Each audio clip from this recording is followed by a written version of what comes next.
Exit पोलचा जे science आहे किंवा सर्वेचे जे सायन्स आहे ते फक्त आणि फक्त वोटिंग शेअरचे एस्टिमेटचा आहे, सीटचा मुळीच नाही. एक्झिट पोल्सची युटिलिटी हे नाही आहे की कोणाला सीट मिळाली, कोणाला किती सीट मिळाली हे तर 48 तास नंतर तुम्हाला कळूनच जाणार. 2004 मध्ये सोनिया स्वीप सगळे म्हणतात ज्या वेळेला तर हसू येते का की फक्त 6 सीट जास्त होती काँग्रेसची, फक्त 6. त्यांचा इतके लहाने मुलांचा त्यांचा प्रत्येक त्रैमासिक रिपोर्ट कार्ड आवश्यक आहे आणि ज्यांचा हातामध्ये आपला लोकतंत्र सगळं पूर्ण जिम्मा दिलं त्यांचा रिपोर्टर कार्ड नाही.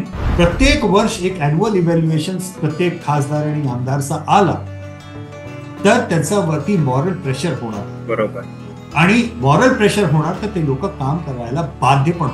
सगळ्या एक्झिट पोलनी म्हटलं पार्टी ए जिंकणार आणि पार्टी बी जिंकून दिली. असे चुकीचे किती झाले बरोबर बोलू शकतो. मी 2007 म्हटलं ना, महाराष्ट्र मध्ये इलेक्शन झालं, महाराष्ट्रचे इलेक्शन मध्ये काही शिकलं आम्ही तर आम्ही कर्नाटकमध्ये अप्लाय करू शकतो का? मी लिहून देऊ शकतो भारतापैकी जास्त डिफिकल्ट लोकेशन सर्वे करता कोणीही नाही. नमस्कार मंडळी, लोकमत.com मध्ये आपलं स्वागत. 2024 हे जे वर्ष आहे तर हे इलेक्शन इयर म्हणून मानलं जात आहे आणि यावर्षी लोकसभेच्या निवडणुका आहेत आणि महाराष्ट्रात तर विधानसभेच्या निवडणुका सुद्धा होणार आहेत. आणि निवडणुका म्हटलं की जसे आरोप प्रत्यारोप, घोषणा, प्रचार सभा, टीका टिप्पण्या, टोलेबाजी हे सगळे विषय येतात. तसे एक्झिट पोल, ओपिनियन पोल, वेगवेगळे सर्वे असे सुद्धा विषय खूप चर्चिले जातात. तर या सगळ्यामध्ये आपण गेली अनेक वर्ष एक नाव सातत्याने ऐकत आलोय आणि ते म्हणजे सी वोटर.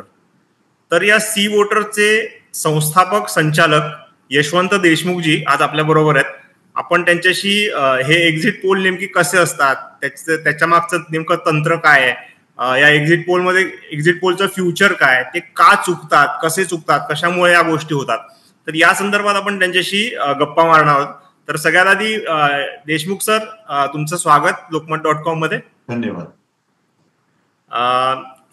आम्हाला सगळ्यात आधी हे ऐकायला आवडेल की ही सी वोटरची कल्पना नेमकी कशी सुचली आणि त्याची सुरुवात कशी झाली. सगळ्यात आधी तर धन्यवाद निमंत्रण करता. आणि एक डिस्क्लेमर की माझं नाव देशमुख आहे आणि माझी मराठी छान असेल, चांगली असेल अशी खूप लोकांना, तुमच्या श्रोतांना पण बहुतेक एक्सपेक्टेशन असेल, पण असं आहे नाही. का की मी मूलतः काशीवासी आहे, मी काशीकर आहे तसं म्हणू तर. आणि किती जनरेशन पासून आम्ही बनारसमध्ये आहो आम्हाला पण लक्षात नाही, कल्पना नाही. तर माझी मूळ भाषा, मातृभाषा जे काही तुम्ही म्हणाल तर मराठी सारखी तशी नाही, माझी हिंदी, मी हिंदीवाला भैया आहे तसं.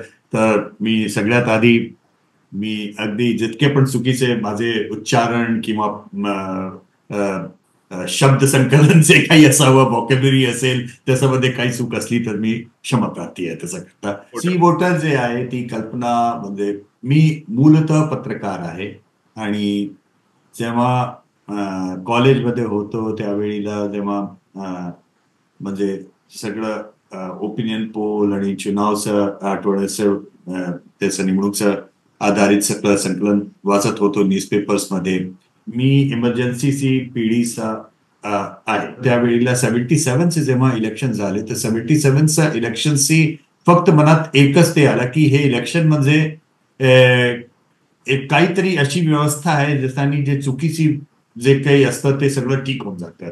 एक खूपच लहान मुलाचं मनात इमर्जन्सीचा काय परिणाम होणार की जेव्हा खूपच त्रास आहे, मला घरामध्ये आग लावून दिली होती, सगळे मोठे जेलमध्ये होते, एक खूपच त्रासचा वेळ होता आणि त्या त्रासामधून आम्ही बाहेर आलो तर त्याच्यामध्ये एक इलेक्शनची भूमिका आहे, निवडणुकीची भूमिका आहे. बाबा जेलमधून घरी आले, काका सगळे जेलमधून घरी आले आणि प्रोसेशन, आणि ते इलेक्शनची काहीच कल्पना नव्हती, इतकं लहान होतं मी. पण इलेक्शन म्हणजे असं एक यंत्र किंवा असं एक सॉल्युशन ज्याच्यामुळे सगळं ठीक हो, जे काही गलत आहे सगळं ठीक होऊन गेला असं माझ्या बालमनामध्ये असं इम्प्रेशन झालं.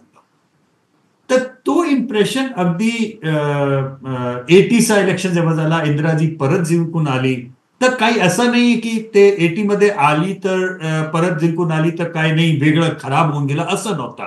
का की माझ्या घरामध्ये जे वातावरण होता ते अगदी न्यूट्रल न्यूज करता ऑब्जेक्टिव्ह वातावरण. तर जनता पार्टीचा पराभव झाला का की त्यांचा घरामध्ये खूप भांडण होता आणि लोकांनी परत इंदिराजींना जनादेश दिला. ते 84 मध्ये त्यांची हत्याच्यानंतर दुर्भाग्य हत्याच्यानंतर मग 84 मध्ये जेव्हा राजीवजींना इतका मोठा मॅन्डेट मिळाला तर तो माझा स्कूल गोईंग एजचा एक म्हणजे ऑब्झर्वेशनचा एक एक मनात होतं की काय आहे कसं आहे. आणि त्याच वेळीला जेव्हा डॉक्टर प्रणय रायचा एक 400 पैकी जास्त त्यांना सीट येणार असं त्यांचा इंडिया टुडे मध्ये प्रोजेक्शन आला तर त्यावेळेला बाबांना काकांना घरामध्ये सगळ्यांना लोकांना त्यांची खूप चर्चा त्याची करायला ते झाली. आणि 84च तो इलेक्शन होता तेव्हा मी ते त्या दिवशी त्यावेळेला 3 नॉन स्टॉप 3 दिवस इलेक्शनचे ते दूरदर्शनवरती टेलिकास्ट होते का की बॅलेट पेपर होता. हळूहळू मोजून हळूहळू त्याचे ट्रेंड येत होते आणि 72 आवर्सचा लाईव्हचा कॉन्सेप्ट होता. मध्ये मध्ये दूरदर्शनवरती ते मूवी दाखवत होते आणि 2-3 तास नंतर एक काही कोणताही ट्रेंड येत होता त्याच्यावरती थोडी चर्चा होत होती. विनोद दुआ आणि आपले डॉक्टर प्रणय रॉय हे करत होते. तो 84चा इलेक्शनचा मनात खूप ते झाला की नाही जोरदार आहे. म्हणजे खूप एक इम्प्रेशनेबल एज पण असते आणि ते इंटरेस्ट पण असतं. बरोबर.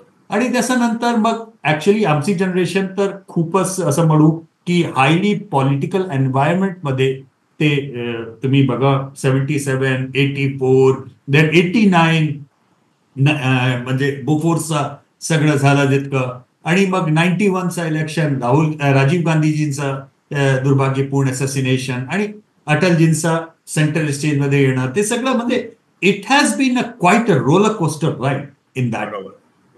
पण ओपिनियन पोल असं म्हणून हा माझ्या मनात होता की हा जर्नलिझमचा आहे असं माझ्या मनात होतं. जेव्हा मी Indian Institute of Mass Communication मध्ये 93 मध्ये गेलो आणि तेव्हा दिल्लीमध्ये मला असं वाटलं की नाही हे ओपिनियन पोल जे लोक करतात त्यांच्याकडे खूप जर्नलिस्ट लोक असतात म्हणजे त्यांचा काही स्पेशालिटी असेल. पण तिथे जाऊन मला कळलं की नाही असं नाही. हे जे मार्केट रिसर्च कंपनी आहे तेच लोक करतात आणि त्यांच्याकडे काही असं स्पेशलायझेशन सारखं कोणतीही युनिट नाही.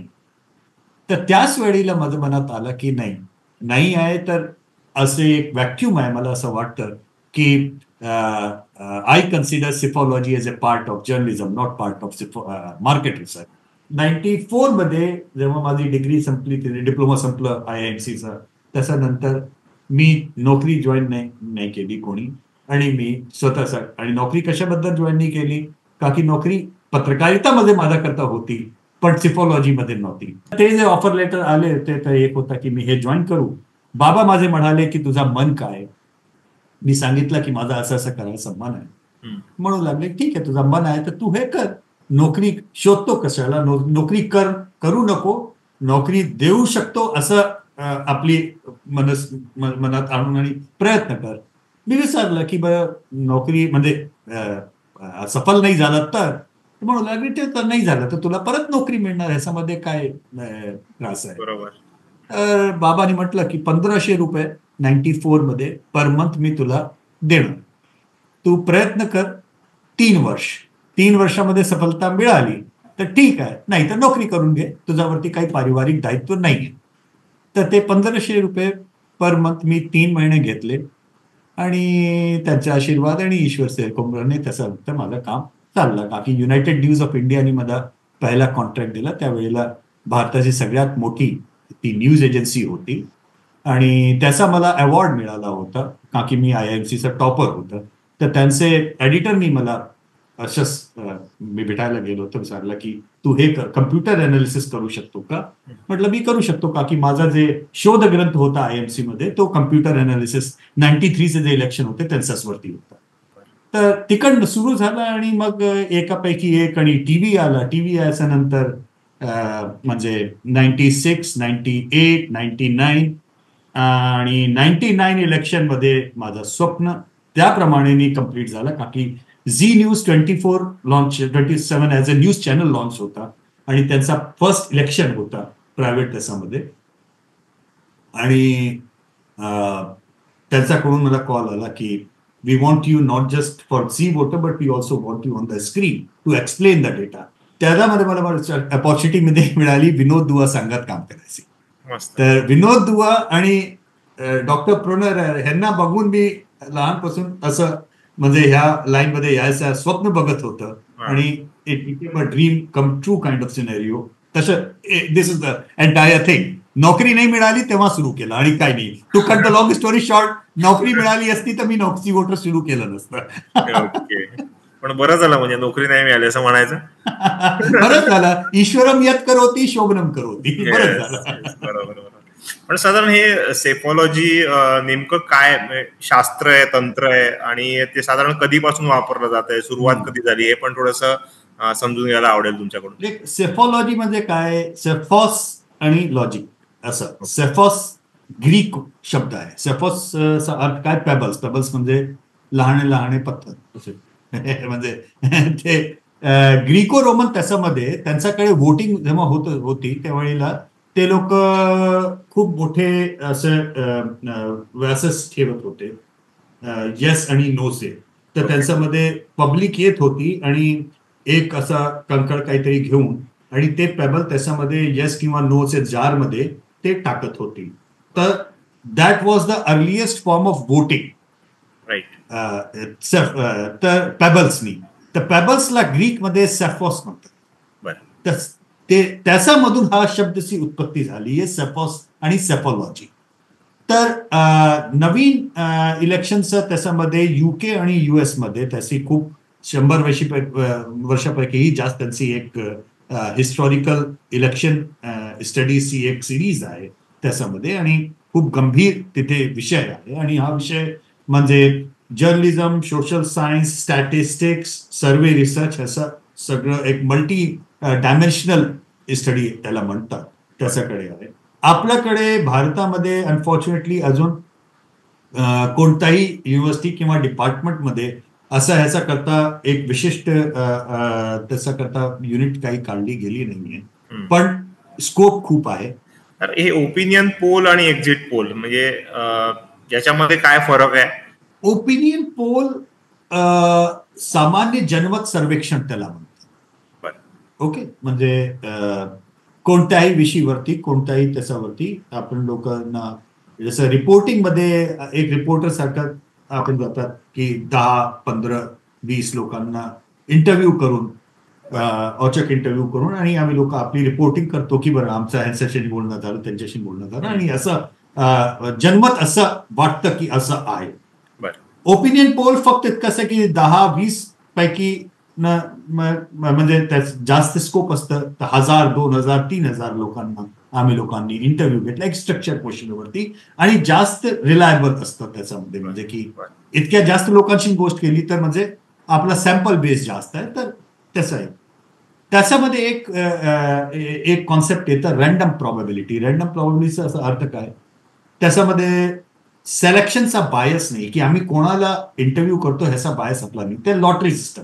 म्हणजे सपोज की 10,000 लोकांपैकी मला लोकांना फक्त 100 लोकांशी इंटरव्ह्यू करायचा, तर 10,000 लोकांची पर्ची टाकून आणि आम्ही 100ची लॉटरी काढली तर त्याच्यामध्ये काही बायस नाही. आणि नॉर्मली काय असतं की जे 100 लोकांची लॉटरी काढली त्यांची demographic profile will match the demographic profile of those 10,000 असं असतं. तर ते सबंध जे रँडम प्रॉबॅबिलिटीचा कॉन्सेप्ट आहे तो कॉन्सेप्ट इम्पॉर्टंट आहे. घरामध्ये आई किंवा वहिनी किंवा बायको कशा म्हणजे जेव्हा भात करते ओपन पतीलेमध्ये त्याच्यामध्ये भांड्यांमध्ये तर सगळे म्हणजे भात ठीक प्रमाणिकतेने सगळं कुकिंग झाली की नाही झाली, पकवून दिले की नाही त्याच्याकरता पूर्ण घेऊन खाऊन तर टेस्टिंग नाही करायची ना. ते असं करून आणि त्याच्यामधून 1 किंवा 2 अक्षत ते घेऊन आणि हाताने घेऊन घेतात गृहिणी जितक्या किंवा परीक्षा झाला की नाही झाला. तसंच आहे ओपिनियन पोल. तसं केलं आणि बघितलं, पण त्याचा करता पूर्ण असं भरून आम्हा लोकांना सगळं उद्ध्वस्त करायचं त्याची गरज नसते. तेच ओपिनियन पोलची कॉन्सेप्ट आहे. की समाजामध्ये ते सगळं चेक करायचं इकडनं तिकडनं की काय आहे, की ठीक झालं की नाही झालं, काय झालं, कसा आहे, कच्चा आहे, पक्का आहे, म्हणजे काय स्थिती काय आहे त्या इश्यूची, मुद्द्याची काय स्थिती आहे. That is opinion poll. Exit poll काय, ओपिनियन पोलचा थोडासा वेगळं प्रारूप आहे, का की इथे फक्त एक निवडणुकांमध्ये असतं. निवडणूकमध्ये जेव्हा लोक आपला वोट टाकून बूथवरून बाहेर येतात त्यावेळेला त्यांना इंटरव्ह्यू करायचा. तर एकाच जागेवर उभं होऊन 10-10, 15-15, 20-20 लोकांना सोडून जे काही इंटरनल त्या मेथोडॉलॉजीमध्ये केलं आहे त्याच्यामध्ये त्यांना इंटरव्ह्यू करायचा, कोणाला वोट दिला, काय मुद्दा होता ते सगळं विचारलं, त्यांचे डिटेल घेतले आणि त्याच दिवशी त्यांना कम्प्युटेशन करून एक ब्रॉडली हे असेस करायचं की कोणाला किती मत मिळू शकतात किंवा मिळू शकतात आणि काय मुद्दा होता आणि कोणची डेमोग्राफीनी कुठे मत द्यायचा. तर एक्झिट पोलचा जे सायन्स आहे किंवा सर्वेचे जे सायन्स आहे ते फक्त आणि फक्त वोटिंग शेअरचे एस्टिमेटचा आहे, सीटचा मुळीच नाही आहे. ते आपल्याकडे काय चुकीची एक चाललेली आहे सगळे मीडिया आणि न्यूजपेपर आणि न्यूज चॅनल मध्ये. एक्झिट पोलचा अर्थ कोणाला किती सीट भेटतात ते त्याचा आकलन नाहीये, ते चुकीचं आहे. एक्झिट पोल किंवा सर्वेचा सायन्स फक्त आणि फक्त वोट शेअरचा कॅल्क्युलेशन वरती थांबतो. त्याच्यानंतर वोटला सीट मध्ये कन्वर्ट करायचा एक मॅथमॅटिकल एक्स्ट्रापोलेशन आहे.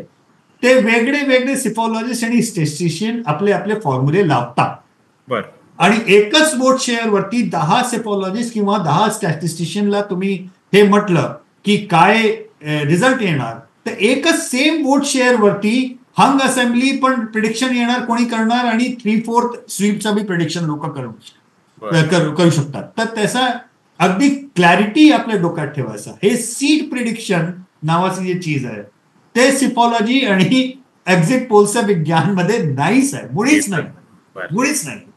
त्याचा पार्ट नाही, ते फक्त एक्स्ट्रापोलेशन आहे. एक्झिट पोलचा सायन्स किंवा सर्वेचा सायन्स फक्त आणि फक्त वोट शेअर एस्टिमेशन वरती. साधारण सर किती जणांना असे आणि साधारण काय पद्धतीचे प्रश्न विचारले जातात, ते किती जणांना विचारले जातात? कारण प्रत्येक राज्यामधली सामाजिक, सांस्कृतिक, आर्थिक, राजकीय परिस्थिती वेगवेगळी आहे. तर अशा वेळेला त्याच्यानुसार ते प्रश्न सगळे बदलत असतात की कसं असतं? ते प्रश्न वेगळे असतात. राज्याचे राजकारणाचे आधारावरती काय आहे ते प्रश्न वेगळे असतात. पण किती लोकांना इंटरव्ह्यू घ्यायचा हा स्टॅटिस्टिकल बेस आहे. तो पार्ट अगदी प्युअर सायन्स आहे. त्याच्यामध्ये ऍक्च्युली काय आहे, आता हा रेड पेन आहे आणि हा ब्लॅक पेन. आपण लोकांना आपल्याला हे सर्वे करायचा की भारतामध्ये किती लोकांना रेड पेन आवडतं आणि किती लोकांना ब्लॅक पेन आवडतं, असं आपल्याला सर्वे करायचं. ओके, तर संबंध भारताचा आणि आम्ही लोक 150 कोटी. किती सॅम्पल घ्यायचे, किती आवश्यक आहे, त्या स्टॅटिस्टिक्स विज्ञानचा मुळे वैज्ञानिक प्रमाणिकतेने तुम्हाला सांगतो, फक्त 1200 इंटरव्ह्यू संबंध भारतात केले तर आपल्याला प्लस मायनस 3% व्हॅरिएशन मध्ये 95% कॉन्फिडन्स इंटरव्हल मध्ये हे आपल्याला एस्टिमेशन मिळतं. याचा अर्थ काय, सपोज करा आपल्या सर्वेमध्ये आला की 60% लोक म्हणतात की आम्हाला ब्लॅक पेन आवडते आणि 40% लोक म्हणतात की आम्हाला रेड पेन. याचा अर्थ असा आहे की ही एक्सरसाइज आम्ही 100दा केली तर 100दा केली तर 95 आउट ऑफ 100 टाइम्स आम्हाला रिझल्ट या जे रिझल्ट आला त्याचाच प्लस मायनस 3%चा व्हॅरिएशन मध्ये येणार. बरं, ओके. म्हणजे 60%ला हा ब्लॅक पेन आवडते म्हणजे काय, प्लस मायनस 3, 57 to 63%ची येणार. 95 आउट ऑफ 100 टाइम्स आम्ही लोकांनी हीच एक्सरसाइज आत्ताच केली 100दा. आणि 40% रेड पेन म्हणजे काय, 37 to 43%. असं. तर आता हे रेड आणि ब्लॅक म्हणून हे पार्टी तुम्ही विचार करा की ही पार्टी ए आणि ही पार्टी बी. तर पार्टी ए आणि पार्टी बी चा जे वोट शेअर आहे ते vote share estimate plus minus 3%चे रेंज मध्ये 100दा विचारलं तर 100दा पैकी म्हणजे 95 टाइम्स तो रिझल्ट त्या रेंज मध्येच येणार. असं. तर ही वैज्ञानिक प्रामाणिकता त्याची रिझल्टची अशी आहे. याच्यामध्ये काय प्रॉब्लेम असतात वोट शेअर मध्ये की जेव्हा ऍक्च्युअल रिझल्ट जे आहे ते रिझल्ट मध्ये पार्टी ए आणि पार्टी बी चा गॅप 3% पैकी जास्त आहे. तर आपण अगदी क्लिअरली कळतं की कुठे रिझल्ट जाऊन राहिले, कोणत्या डायरेक्शन मध्ये रिझल्ट येऊ शकतात. पण त्याच्यापैकी कमी मार्जिन असलं, जे आपल्या स्टॅटिस्टिकल सॅम्पलचं मार्जिन ऑफ एररचं आतमध्ये असलं, तर त्याच्यामध्ये प्रोबॅबिलिटी दोघांची असते. बरोबर. तर त्याच्यामध्ये अगदी की नाही हाच रिझल्ट येऊन राहिला आहे, हाच रिझल्ट येणार असं म्हणायमध्ये आपल्याला रिझर्वेशन्स असतात. म्हणजे की नाही, हे म्हणायचं की पार्टी ए आपल्या सर्व्हे सॅम्पलमध्ये पार्टी ए हे 2% त्यांना वोट जास्त मिळून राहिले पार्टी बी पासून. पण हा विदिन मार्जिन ऑफ एरर आहे ना, आपल्याला हे दुसरं पण असू शकते. म्हणजे असं इतकं जास्त मार्जिन नाही. ते आपल्याला ऑलवेज ते एक आपल्या डोक्यात पण ठेवायचं आणि म्हणायचं असं. मगाशी तुम्ही म्हणालात की हे किती वोट शेअर आहे याच्यासाठी सेफॉलॉजी वापरली जाते, पण आपल्याकडचे जे लोकशाहीचं सगळं गणित आहे ते जागांवरती ठरतं. म्हणजे लोकसभेत कोणाच्या जास्त जागा येतात किंवा विधानसभेत किंवा महापालिकेत कोणाच्या किती जास्त जागा येतात त्याची सत्ता. तर तसं मग त्या दृष्टीने काही अभ्यास होतोय, सुरू आहे, किंवा की बाबा ज्याच्यातून आपण जागांचा अंदाज मांडू शकू, म्हणजे साधारण अधिक जागांचा जवळ अंदाज जाणार. म्हणजे असं आहे की अगेन याच मी उदाहरण तुम्हाला 2 पेनचं उदाहरण देतो. आता पूर्ण भारताच करता आम्ही 1200 लोकांना इंटरव्ह्यू केला. तुम्ही असा विचार करणार की बरं मला महाराष्ट्राचा डेटाच हवं, तर महाराष्ट्र डेटा करता आम्हा लोकांना महाराष्ट्रामध्ये 1200 लोकांचा इंटरव्ह्यू करावा. मग तुम्ही म्हणाल बरं मुंबई रिजन मध्ये मी सांगू शकणार नाही, त्याचा करता मला मुंबई रिजन मध्ये 1200चा इंटरव्ह्यू लागेल. आणि मुंबई रिजन मध्ये तुम्ही म्हणणार की मला हा लोकसभेत मुंबई नॉर्थ मध्ये काय होणार, तर मी सांगू शकणार नाही. त्याच्याकरता मला मुंबई नॉर्थ मध्ये 1200 लोकांचा इंटरव्ह्यू. मग त्याच्यामध्ये कोणती विधानसभामध्ये तुम्ही विचारणार तर मी सांगू शकणार नाही. त्या विधानसभामध्ये मला 1200चा इंटरव्ह्यू करावा लागेल. आणि त्या विधानसभाच्या आतमध्ये कोणत्या वॉर्डमध्ये काय ट्रेंड मी सांगू शकणार नाही. त्याच्याकरता त्या वॉर्डच्या आतमध्ये मला 1200. तर हे थंब रूल असतं, smaller the universe larger the sample size. म्हणजे एक वॉर्डचा फीडबॅक करता पण मला 1200 सॅम्पल त्या वॉर्डमध्ये घ्यावे लागतील, किंवा संबंध भारताचं तुम्हाला फीडबॅक द्या करता पण 1200 लागतील. तर कोणत्या युनिटवरती आम्ही अनालिसिस करतो त्या युनिट वरती हे इम्पॉर्टंट आहे. तर कोणाला इतकं जास्त मोठा असाइनमेंट मिळाला की प्रत्येक कॉन्स्टिट्युएन्सीमध्ये त्यांनी इतके सॅम्पल केले आणि प्रत्येक कॉन्स्टिट्युएन्सीचा एक मोजून रिझल्ट घेतला, तर सीटची प्रामाणिकतेने जास्त अॅक्युरेसीनी प्रिडिक्शन होऊ शकते. पण इतका जास्त सॅम्पल त्याच्यामध्ये जितके पैसे खर्च होतात ते कोणी कमिशन करत नाही. पॉलिटिकल पार्टीज करतात, त्यांचं ठीक आहे. म्हणजे त्यांचे जे लोक जे काम करतात त्या लोकांना जास्त कॉन्स्टिट्युएन्सी लेवलचे सर्व्हेचं काम मिळतं, तर त्यांना जास्त इन्फॉर्मेशनही त्यांच्या जवळ जास्त असते. तर पण सीटमध्ये असं इतकं मोठं काम करून त्याचं बजेट इतकं नसतं. तर बजेट कशाचं असतं की आम्ही स्मॉलर सॅम्पल करू आणि वोट शेअरचा एस्टिमेट घेऊ, आणि वोट शेअरचा एस्टिमेट घेऊ त्यांना मॅथमॅटिकल एक्स्ट्रापोलेशन की सीट शेअरमध्ये काय होऊ शकते. असं वोट शेअर आला होता या राज्यात गेल्या 10 इलेक्शनमध्ये, तर असे रिझल्ट आले होते. सध्या हा वोट शेअर आहे, तर कसे रिझल्ट येऊ शकतात त्याचा एक माझीचं जे ट्रेंड आहे, ट्रेंड लाईन, आणि त्याचा एक फॉर्म्युला करून पुढचा आम्ही लोक प्रिडिक्शन करतो, असा प्रयत्न करतात लोक. पण कधी कधी अगदी ऍक्युरेट असतं, कधी कधी रेंजमध्ये येतं. माझं असं म्हणणं आहे की वोट शेअर ऍक्युरेटली सांगितलं आणि आम्ही हे सांगितलं की कोणती पार्टी पुढे आहे, कोणते जिंकण्याची शक्यता जास्त आहे ते क्लिक केलं, आणि कन्झर्वेटिव्ह एस्टिमेट द्यायचं. कन्झर्वेटिव्ह म्हणजे त्याच वोट शेअर वरती नॉर्मल मेजॉरिटी पण येतं, 3/4 मेजॉरिटी पण येतं. ठीक आहे ना. अगेन प्रॉबेबिलिटीच्या वेळेला आम्ही लोक असं हॅड करतो ना, ते कसं हॅड मध्ये काय 100दा करा, 50दा हेड येणार आणि 50दा टेल येणार, जनरली ±3% आतमध्ये. That is the probability, right. तसंच इलेक्शन मॅन्डेटचं असतं. इलेक्शन मॅन्डेटमध्ये 50% नॉर्मल इलेक्शन मॅन्डेट येतात, 50% स्वीपिंग मॅन्डेट येतात. ठीक आहे.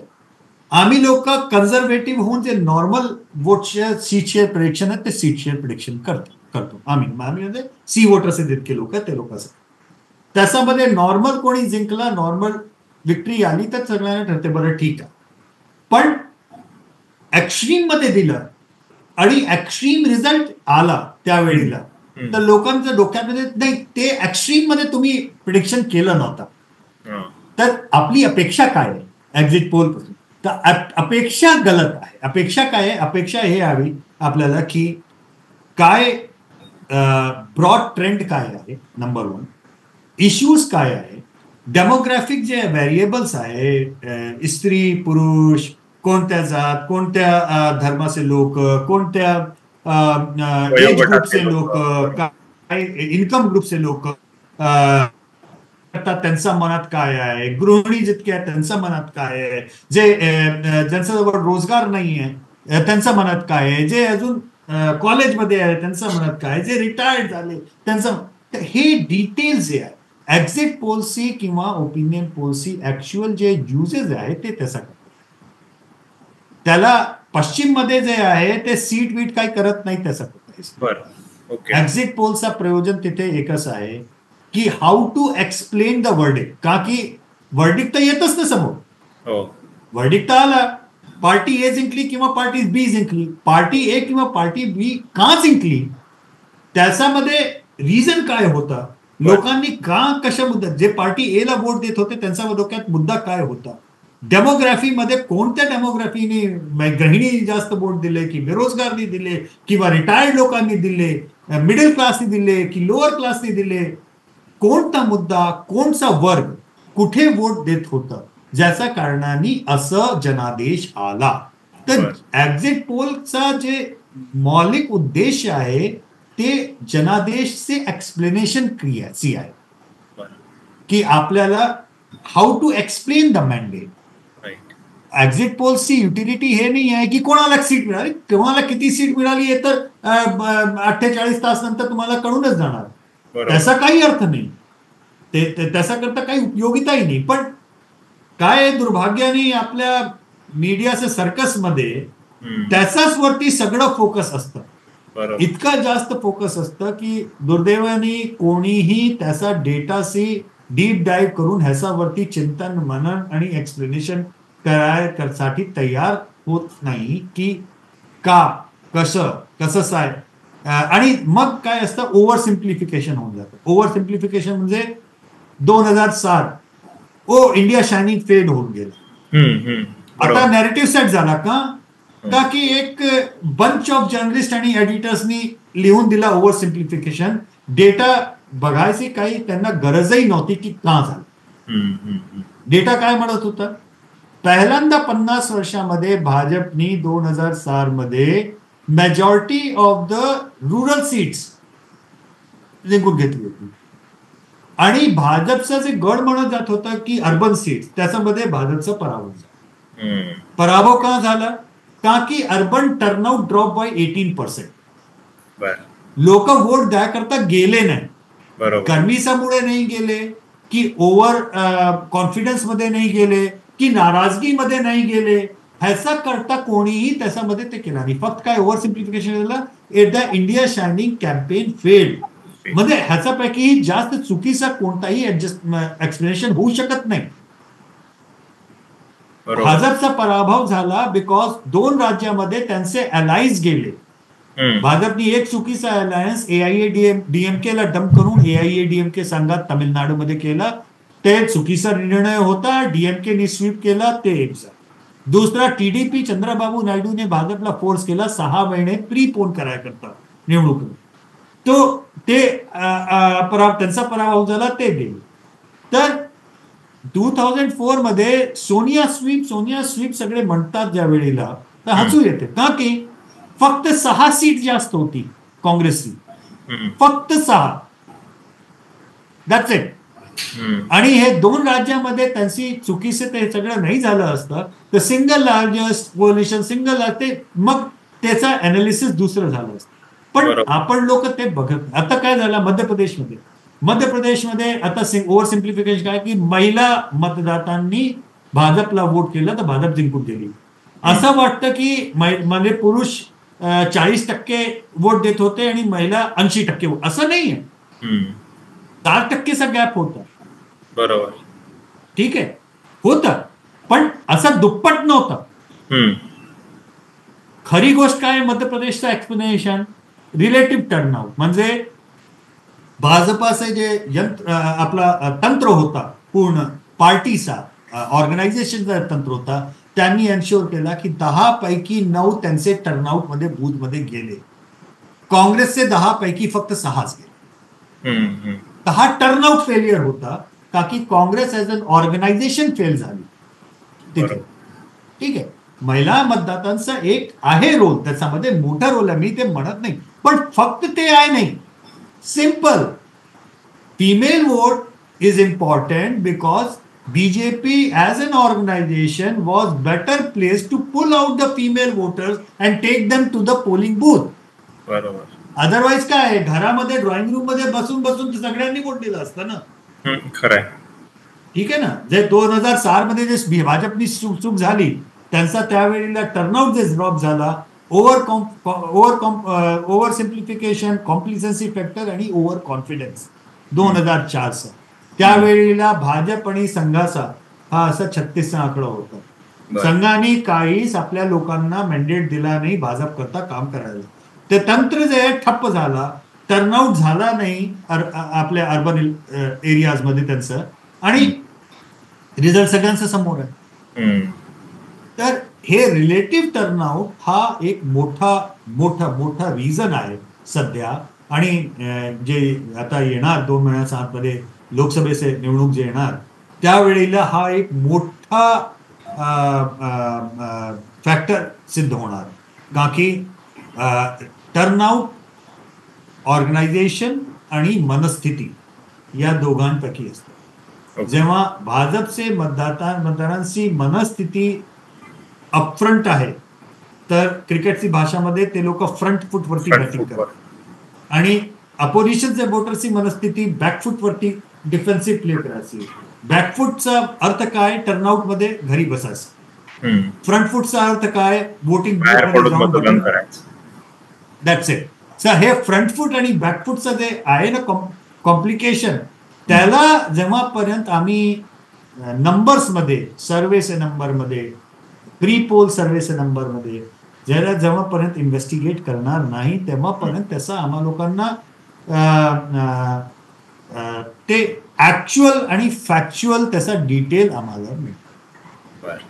आणि सध्या भारताचा जर विचार केला तर साधारण कुठल्या कुठल्या गोष्टींसाठी या ओपिनियन पोलचा खास करून उपयोग होतो? आणि तुम्ही जसं म्हणताय तसं की एक्झिट पोलचा उपयोग हा पुढची निवडणूक किंवा पुढचं जे काही रणनीती आपल्याला जी आखायची आहे त्या दृष्टीने उपयोग करायला पाहिजे. तर साधारण तसं आपल्या भारतामध्ये सध्या कोण करताना दिसतंय?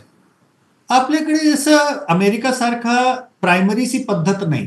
अमेरिकेमध्ये प्रायमरीजचे इलेक्शन असतात. प्रायमरीज इलेक्शनचा अर्थ आहे की कॅन्डिडेट कोण होणार त्याचा करता वेगळं इलेक्शन. सध्या प्रायमरीज चालू आहे तिथे ना अमेरिकेमध्ये, ट्रम्प आणि निक्की हेली मध्ये चालू आहे की रिपब्लिकन पार्टीचा कॅन्डिडेट कोणी होणार.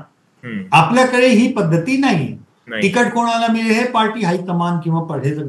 पण काय की त्याच्यामध्ये पुष्कळ चुकीचे निर्णय होतात, का की या सीटवरती कोणता कॅन्डिडेट आपला पॉप्युलर आहे, कोणता इतकं पॉप्युलर नाही आहे, हे आणि कोणीही पद्धत आहे नाही. फक्त सर्वे, की आम्ही सर्वे करूया, आम्ही विचार करूया की या सीटवरती कोणाला तिकीट देऊ तर जास्त ठीक नाही, कोण जास्त पॉप्युलर आहे, कोण अनपॉप्युलर आहे. एमएलए हा जे होता त्यांनी आमदार जे होता त्यांनी काम केला की नाही केला, खासदारनी काम केलं की नाही केलं, ह्याला परत तिकीट दिलं तर लोकांमध्ये काय रोष होणार की किती आनंद होणार. ते ही सगळी जे सायंटिफिक स्टडी आहे त्याचा मोठा आता रोल होत चालला आहे.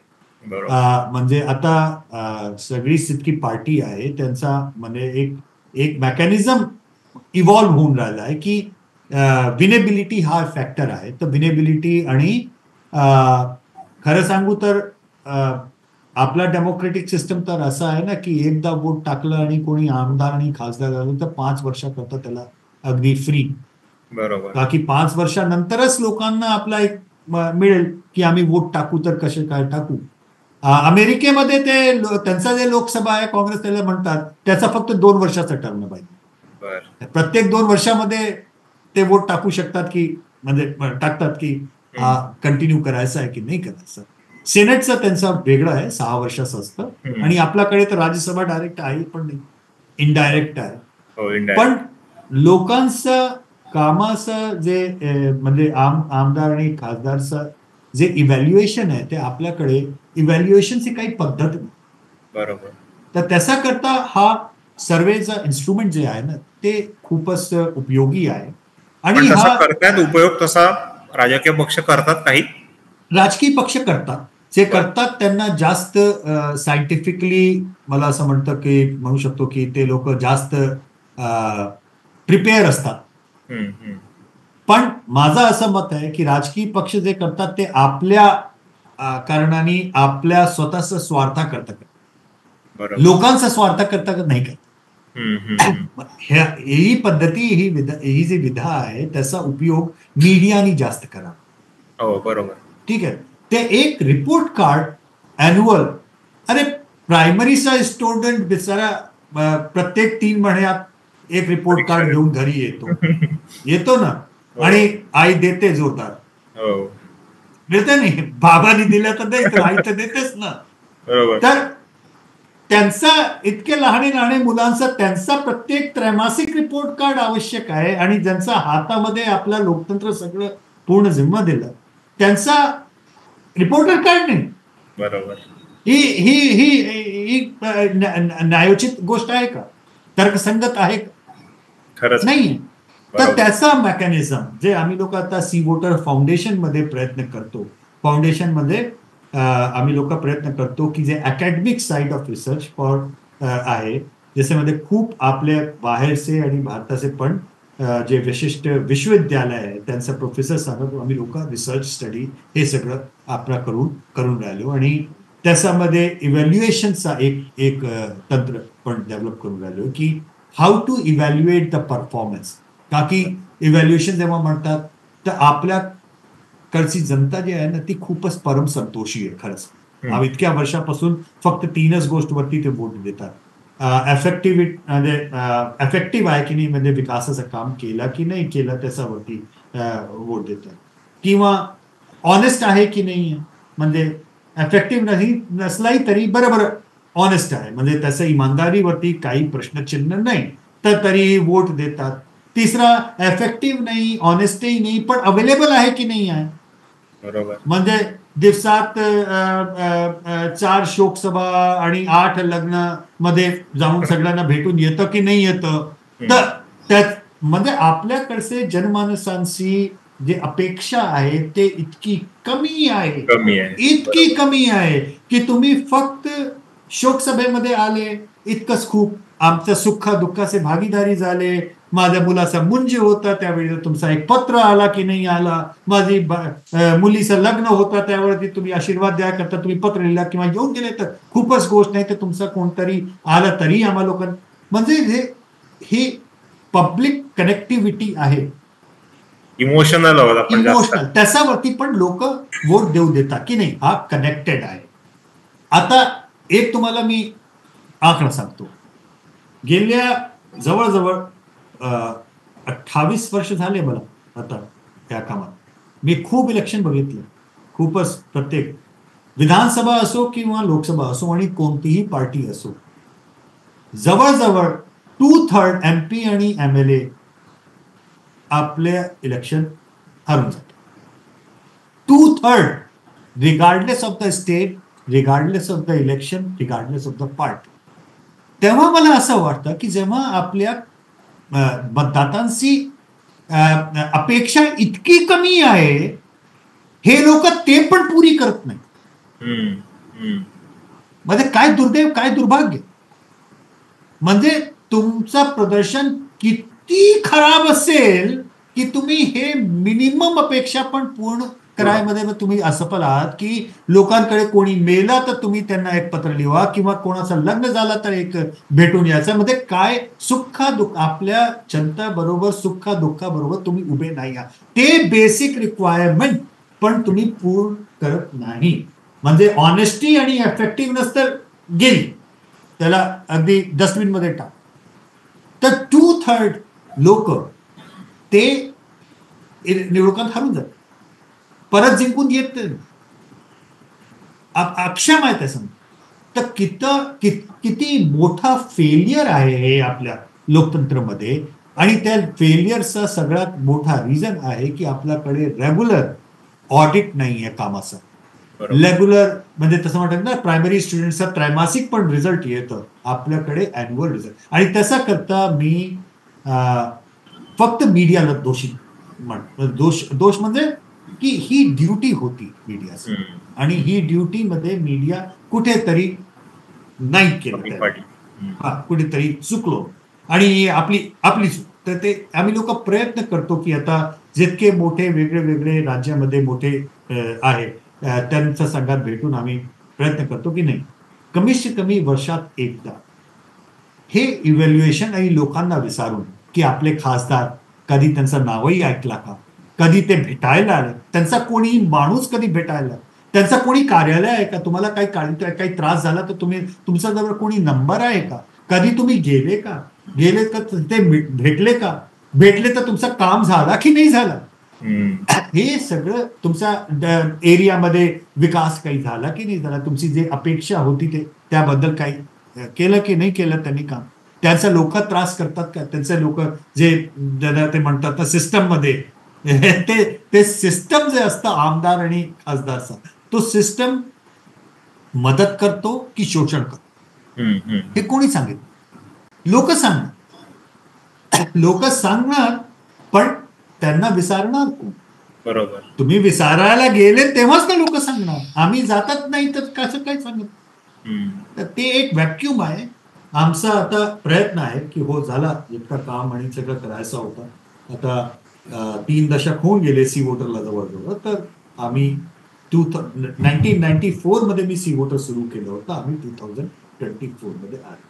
आणि आता आमचं मन आहे की या कामाकरता आम्ही सगळे मीडियाचे जितके लोक आहेत त्यांना संगत घेऊन इकॉनॉमिक वे मध्ये जितक्या जास्त लोकांना जनमत करता त्यांचा सुधार करते, त्यांना प्लॅटफॉर्म देऊ.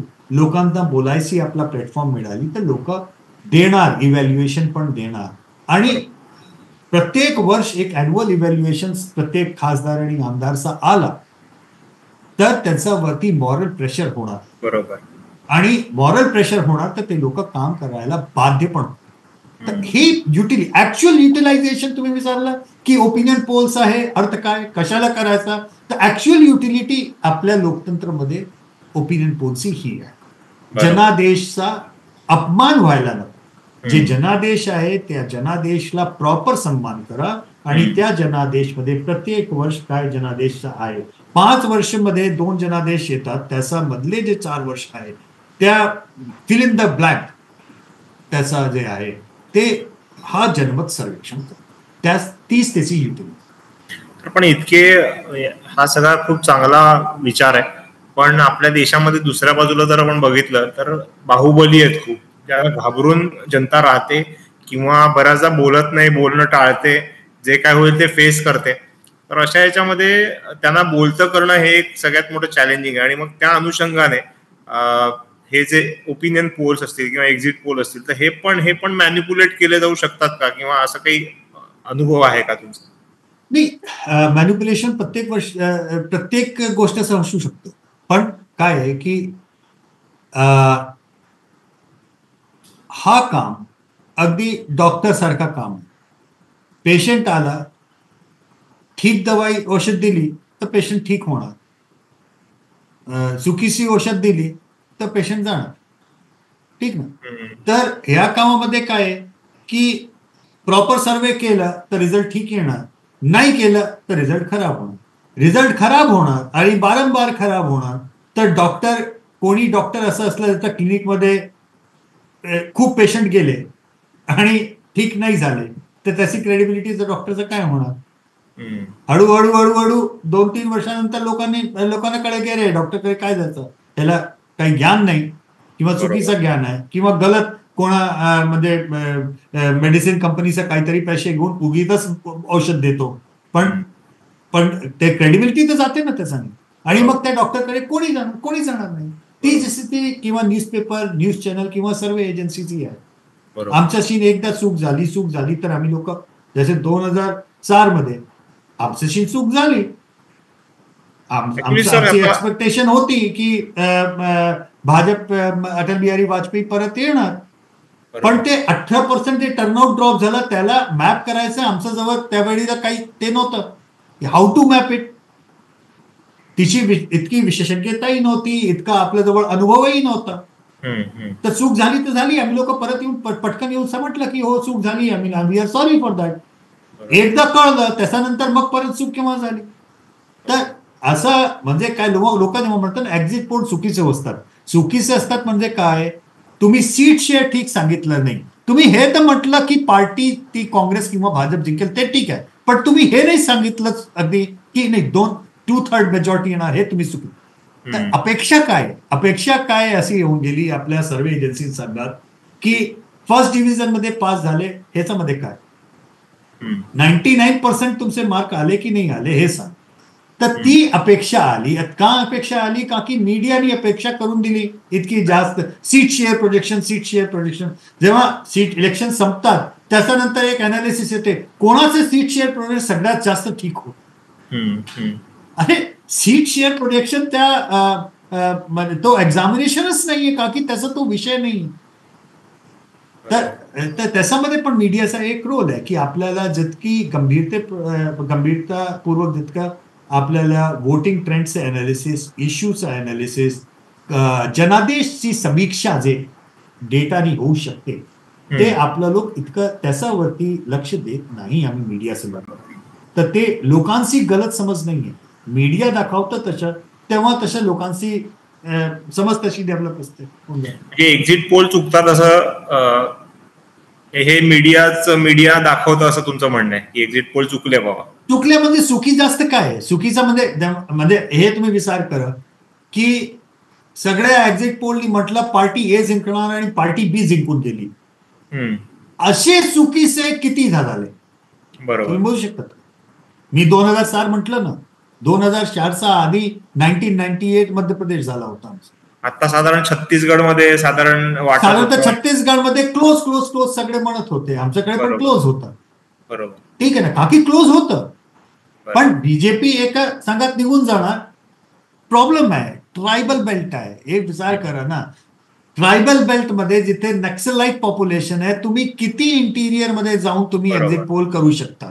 आणि त्या इंटिरियर मधून जिथे मोबाईल नेटवर्कही नाही आहे, तुमची हे अपेक्षा की सकाळी 7 वाजता से संध्याकाळी 4 वाजतापर्यंत आमचा माणूस तिथे जाऊन व्यवस्थित एक्झिट पोलही करणार आणि 5 वाजता तुमच्या टीव्हीवरती दाखवूनच देणार. ही रिअलिस्टिक अपेक्षा आहे का? त्याच्याने काय होणार, जे सिक्युर्ड एरियाज आहे, का की आम्ही पण आपल्या रिसर्चर्सचे प्राणावरती संकट टाकून मी नाही पाठवणार. मी अभिभावक आहे त्यांचं. मला जेव्हापर्यंत सिक्युरिटी एजन्सीची क्लिअरन्स मिळणार नाही की हो ते ठीक आहे तुम्ही तिथे पाठवू शकता, तेव्हापर्यंत मी आपल्या रिसर्चरला त्याच्या प्राणावरती नॅक्सलाइट एरियामध्ये पाठवणार नाही. ठीक आहे ना. मग काय करायचं, जिकडनं डेटा येतात त्या डेटाला मोजून ते ट्रेंड लाईन बघून की बळा या एरियामध्ये असं आला तर त्या एरियामध्ये कसं येऊ शकतं, त्याचा एक एक्स्ट्रापोलेशन आम्ही करू शकतो. पण ते एक्स्ट्रापोलेशन 100% ठीक होणार ह्याची काही ते नाही, म्हणजे गॅरंटी नाही. तर फील्ड वर्क मध्ये किती त्रास असतं, डेटा केव्हा येतं, किती कमी वेळ असतं, त्यावेळीला ते सगळं करायचं. ह्याच्यामध्ये ठीक कोण असा होऊ शकतो ज्यांनी प्री पोल खूप खारो केला आहे आणि प्रत्येक सीट वरती केला आहे. बहुतेक समबडी गॉट लकी की त्यांना कोणी पॉलिटिकल पार्टीचा मोठा काम 1 वर्षभरात मिळालं. तर प्रत्येक सीटमध्ये 2-3 हजारचं सॅम्पल घेतलं. त्यांना एक आयडिया आहे. तर त्यांना आयडिया हे आहे की आम्ही एक्झिट पोलमध्ये ए पॉइंटचा हे घेतला, त्याचे हे ट्रेंड आले तर दुसऱ्या बी पॉइंटचं असे ट्रेंड येऊ शकतात. का की पॉइंट ए चा माझा प्री पोल आणि एक्झिट पोल दोघांच्या डेटामध्ये हा शिफ्ट झाला किंवा डाऊन झाला, मी ते अप्लाय करू शकतो. पण ते झालं नाही, इतका मोठा तुम्हाला काम मिळालं नाही, फक्त त्या दिवशीचा सॅम्पल घेतला तर त्याचानी ही अपेक्षा जास्त आहे, म्हणजे चुकीची अपेक्षा आहे की ती 100% असंही. बरोबर बरोबर. साधारण सर याच्यात फील्डवर किती माणसं साधारण काम करत असतात त्या एक्झिट पोलसाठी? अगेन हा डिपेंड करतो किती तुम्हाला सॅम्पल साईज तुम्ही काय एम करणार, किती जागावरती तुम्ही करतात, किती पोलिंग बूथ एका सीट वरती तुम्ही कव्हर करतात, असं. तर इट्स अगदी वेगळी. पण म्हणजे कोणत्या दिवसमध्ये ठीक मिनिमम पॉसिबल पण केलं तर जवळजवळ मिनिमम बाय 500 लोक लागतात. 500 जवळजवळ. आता ते 500 लोकांना ट्रेनिंग करून शॉर्ट पिरियड करता हायर करून ट्रेन करून आणि पाठवायचा, आणि त्याच्यानंतर परत आम्ही त्यांच्याकडे केव्हा जातो 5 वर्षानंतर. ती ट्रेनिंग काही कामाची आहे का आता? बरोबर. का की रेग्युलर काम नाही. रेग्युलर काम काय नाहीये, का की पश्चिम मध्ये जसं प्रत्येक मीडिया आउटलेट प्रत्येक आठवड्यात एक पोल करून असं असं असं असं सांगतो ट्रॅक लाईन वरती, तशी आपलीकडे पद्धती नाही. बरोबर. तर आपला इलेक्शन मध्ये हे विचार करा, महाराष्ट्र मध्ये इलेक्शन झालं, महाराष्ट्रचे इलेक्शन मध्ये काही शिकलं आम्ही, तर आम्ही कर्नाटकमध्ये अप्लाय करू शकतो का? अरे महाराष्ट्रमध्ये विदर्भचा ट्रेंड काही आपल्याला शिकलं तर मुंबईमध्ये अप्लाय करू शकतो का? नाही करू शकत. मुंबई नॉर्थचा मुंबई सेंट्रल मध्ये अप्लाय करू शकतो का? तर इतके व्हेरिएबल आहे. तर सतत सतत सतत काम त्याच्यामध्ये करत राहा, सतत खूप शिकत राहा, तेव्हा तुम्ही फाईन ट्यून करू शकतात. का की इतकं डायव्हर्स आपला हा देश आहे. आम्ही तर आता 11 लँग्वेजेस 11 भाषामध्ये आम्ही लोक ओमनिबस एव्हरी डे करतो, म्हणजे दैनिक आहे आता पद्धती. पण माझे जितके मित्र आहे पश्चिममध्ये युरोपमध्ये, ते लोक माझ्याशी प्रहसन करतात की यार तुझा इंडियाचा ओपिनियन पोल म्हणजे आमचा युरोपचा युरो बॅरोमीटर. का की 11 लँग्वेज मध्ये इतके जास्त, म्हणजे आपल्याकडे हे जे 30-30 स्टेट क्वासी स्टेट जे काही म्हणजे आता दिल्ली आणि पोंडुचेरी हाफ स्टेट आहे, जम्मू काश्मीर स्टेट नसलंही तरी स्टेट सारखा आहे. तर ते तर संबंध युरोप सारखा झाला ना. बरोबर. इक्वेशन वेगळे, पॉलिटिकल पार्टीज वेगळी, भाषा वेगळी, शैली वेगळी, विचार करायची पद्धत वेगळी. तर इतके व्हेरिएशन्स मध्ये जे म्हणजे भारत आपला देश, मी जवळजवळ 45 देशांमध्ये सर्वेच्या बाबतीत फिरून चुकलो प्रत्यक्ष स्वतः. बर. आणि मी लिहून देऊ शकतो भारतापैकी जास्त डिफिकल्ट लोकेशन सर्वे करता कोणीही नाही. का की इतके व्हेरिएबल्स आहेत, रिलीजन, कास्ट, सबकास्ट, इतके व्हेरिएबल्स आहेत की ते व्हेरिएबल्स मध्ये रिसर्च करत म्हणजे तुमचे अगदी. मी अमेरिकेमध्ये सध्या करतो सर्वे. अमेरिकेमध्ये व्हेरिएबल्स काय, श्वेत अश्वेत, ठीक आहे, तिसरा हिस्पॅनिक, आणि 2-3% आम्हा लोक जे म्हणतात आपले ब्राऊन, ठीक आहे, 4 व्हेरिएबल. बरोबर. 50 स्टेट मध्ये 40 स्टेट असे जिथे इलेक्शन कन्फर्म्ड आहे, ते 100 वर्षापासून ते डेमोक्रेट आहे किंवा रिपब्लिकन आहे, म्हणजे तशाच ट्रेंड लाईन चालू आहे. फक्त 10 स्टेट आहे, त्यांना स्विंग स्टेट म्हणतात, तिथे त्यांचा इलेक्शन जे आहे दॅट विल टेल की कोणी जिंकला, कोणी प्रेसिडेंट बनणार. बरोबर. 10 स्टेट स्विंग स्टेट आणि 4 व्हेरिएबल, श्वेत अश्वेत हिस्पॅनिक आणि ब्राऊन. ठीक आहे. आता आपल्याकडे विचार करा. हो खरंच. विदर्भ किंवा मुंबई. हो. मुंबईमध्ये नॉर्थ मुंबई की सेंट्रल मुंबई की साऊथ मुंबई. बरोबर. आणि तिथे पण फॉरवर्ड आणि बॅकवर्ड. बॅकवर्ड मध्ये कोणतं बॅकवर्ड? बॅकवर्ड. बरोबर. ईबीसी की एमबीसी की ओबीसी. बरोबर. ठीक आहे. आता मराठाचा इक्वेशन चालू आहे ना, आहे ना, चीफ मिनिस्टरनी केलं आणि त्यांच्याच पार्टीचे दुसरे लोक आता जाऊन ओबीसी रॅली करून आले. काय म्हणजे तुम्ही आणि हा ऑर्गॅनिक सोसायटी आहे. प्रत्येक त्याच्यामध्ये एक त्याचा हिस्टॉरिक पर्स्पेक्टिव्ह आहे, एक सामाजिक आर्थिक पर्स्पेक्टिव्ह आहे. हे काय उगीतच झाले असं नाही. बरोबर. हे इश्यूज इम्पॉर्टंट आहे का की आपली फॉल्ट लाईन्स आहे समाजामध्ये, आणि फक्त हिंदू मुस्लिम फॉल्ट लाईन नाही, फॉरवर्ड बॅकवर्डची फॉल्ट लाईन आहे. लँड ओनर आणि लँडलेस फार्मर त्याची अग्रेरियन इकॉनॉमिक्सची फॉल्ट लाईन आहे, आणि प्रत्येक राज्यामध्ये ती वेगळी आहे. प्रत्येक राज्यात ती वेगळी आहे. बरोबर. तर ते हे इकॉनॉमी, सोसायटी, हे आम्ही impossible number of variables are at play. बरोबर, खूपच. आणि जेव्हा लोक वोट देतात, मत देतात, त्यावेळेला काही एक फक्त मुद्दा असा आहे त्याच्यामध्ये असं वोटिंग जे असतं ते आपला क्युम्युलेटिव्ह डिसिजन असतं. लोक मनात घेतात असं असं असं असं करून, आणि मग तो वोटिंगचा निर्णय एक क्युम्युलेटिव्ह असेसमेंट असतो. बरोबर. तर ते क्युम्युलेटिव्ह तुम्ही 5 वर्षामध्ये त्याचा अध्ययन केला नाही तर फक्त निवडणुकाच्या वेळीला ते एक ओव्हर सिम्प्लिफिकेशन, आज आप किस मुद्दे पे वोट देंगे, हे काही प्रश्न नाही आहे. बरोबर. प्रश्न आहे वोट आज मतदानच्या वेळेला तुमच्या मनात काय काय काय काय ते होते. बरोबर. त्याच्यामध्ये सगळ्यात मोठा तुमचा डिसिजन मेकिंग तो रोल मध्ये कोणता, आणि तुम्ही कशासाठी वोट दिला, पार्टी करता वोट दिला, नेता करता, कोणाचा समर्थन मध्ये वोट दिला की कोणाचा फक्त विरोध करता वोट दिला, हे सगळे निटीग्रिटीज आहेत. त्यांना अनालाइज करायकरता हे सर्वे, एक्झिट पोल, त्याचा जे डेटा आहे, जितकी त्याची उपयोगिता आहे. आता आम्ही लोक इतकं जास्त डेटा आम्ही लोक एकत्र करतो, आणि दुर्भाग्य मी म्हणतो आपलं 90% ऑफ द डेटा करता क्वेरी जे येतात ते पश्चिमचे जितके विश्वविद्यालय आहे, सगळे हार्वर्ड आणि बर्कले सगळे जितके मोठे तुम्ही त्यांच्याकडून त्यांचे जितके शिक्षक किंवा पुष्कळ किंवा PhD शोधार्थी आहे त्या लोकांची ईमेल येतात. ते लोक मदत करता जातात की आम्हा लोकांना हे आम्हाला गरज आहे, तुम्ही हे डेटा देऊ शकतात का, त्या इलेक्शनमध्ये त्या वर्षीला आम्ही हे शोध करून राहिले, तुम्ही ह्याचा डेटा देऊ शकता. आजपर्यंत भारताचे एकही विश्वविद्यालयाचा एकही शोधार्थी, एकही प्रोफेसर, एकही मेल आपल्याकडे आला नाही की आम्हा लोकांना हे शोध करायचा आहे, डेटा देऊ शकत नाही. आता हे दुर्भाग्य. अच्छा, आपणून इच्छा आहे की हे चेंज व्हायचं. लोक नवीन पिढीमध्ये लोकांना जास्त या कामाबद्दल काहीतरी आलं तर छान आहे.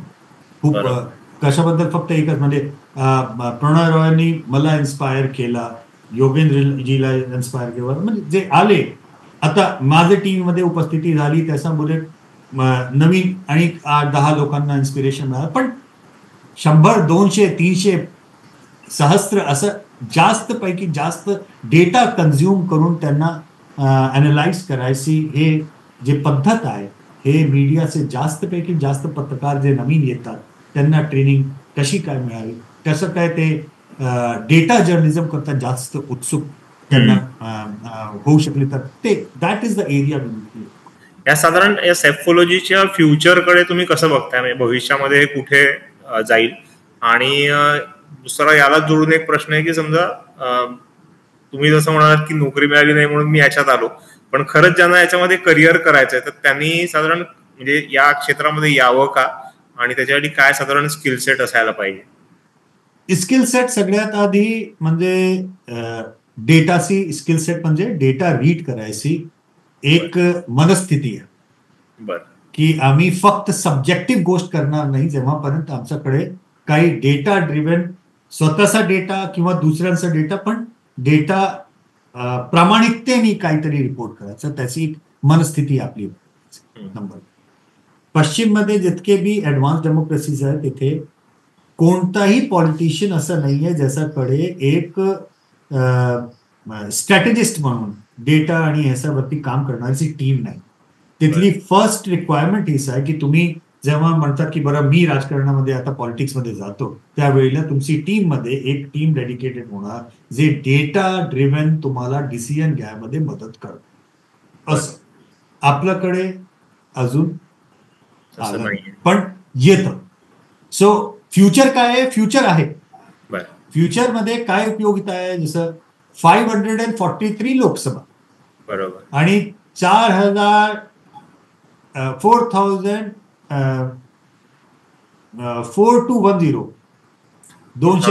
4210 असेंब्ली मध्ये मोजून तुम्ही जवळजवळ राऊंड फिगर मध्ये म्हणा तर 5000 सरळ सरळ पॉलिटिकल युनिट्स आहे. आणि आम्ही सध्या ग्रामसभे आणि जिल्हा पंचायत त्याच्यावरती जात नाही, पार्षदीमध्ये जात नाही. मी फक्त मोठी युनिट्स म्हणतो की 5,000 समज राऊंड फिगर मध्ये 5,000 आपल्याकडे युनिट्स आहेत.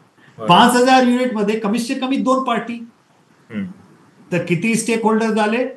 10,000. प्रत्येक पार्टीमध्ये मिनिमम 2 तिकीटचे आवेदन करता. बरोबर. किती स्टेक होल्डर झाले? 20,000. तर 20,000 क्लायंट पॉसिबल आहे तिथे, जे आज नाही तर म्हणजे फ्युचरचे 10-20-25 वर्षामध्ये पॉलिटिकल नाही, ते मॅनेजमेंट सिस्टम ते त्यांना बाध्य करणार की तुम्ही डेटावरती निर्णय घ्या. आपल्याकडे 20,000 लोक आहेत का? 20 आहे का? 20,016. बरोबर. 20ही तुम्ही 20 लोकांचं नाव घेऊ शकतात का की बरं या डेटाची फील्ड मध्ये जे लोक काम करू शकतात, ज्यांना लोक कन्सल्टंट सारखा विचारू शकतात, हायर करू शकतात, आहेत का? नाही. तर इतकी स्कोप आहे. मी फक्त जे काही स्टुडंट्स तुमचा प्रोग्राम किंवा लोक बघून राहिले, मी स्कोप सांगतो. ठीक आहे.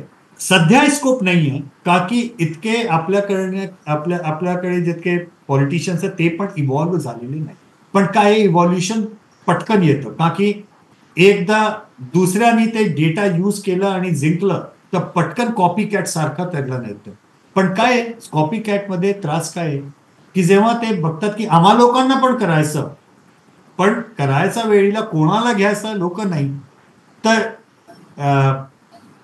अनक्वालिफाईड लोक तिथे जाऊन त्या व्हॅक्युमला, बिकॉज पैसे मिळणार तर ते नोकरी मिळणार तर पैसे ते व्हॅक्युमला ते फिलअप करणार, पण त्यांचा उपयोगिता झिरो का की त्यांना काही येत नाही.